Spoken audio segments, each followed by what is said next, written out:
I'm joined by Roger Schultz, who is the director of The Normal Heart, playing right here at the University Theater. This is a really challenging topic, Roger. Let's talk about the storyline in this script.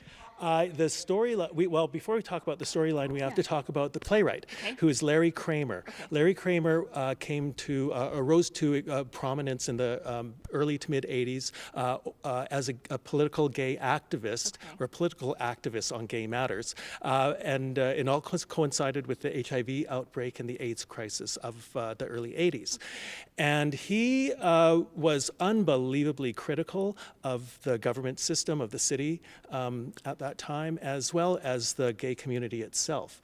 And this particular play is autobiographical, and it chronicles a period of time in his life when all of the HIV outbreak was happening, and there was incredible apathy and indifference going on. The religious right was gaining power, and all of this stuff collided. There's a big sexual revolution that had happened. It all collided, and HIV and the AIDS crisis was a result of that.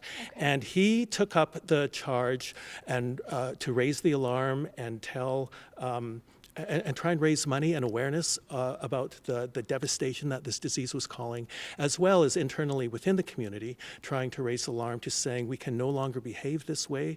We have to be smarter because what is happening is killing us, and we can be better than that.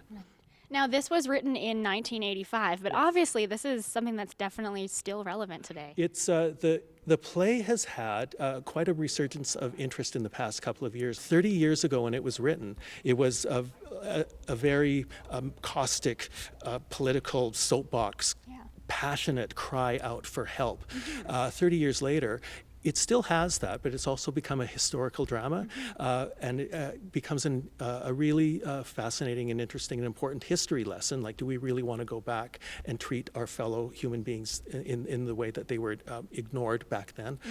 As well as what I find particularly interesting is the ideas about this play are so much bigger than just what it was about the topic matter, and the ideas about indifference, about apathy, and how much of that we in our own personal lives were willing to deal with, we're willing to like, how often are we willing to walk past somebody on the street that we see in need? So when is The Normal Heart running here at the University Theater? We open on Tuesday, October the 15th, and run through till the Saturday. Excellent. You can get your tickets at the University box office. Thank you so much for the sneak peek, Roger. That is The Normal Heart playing right here at the University Theater.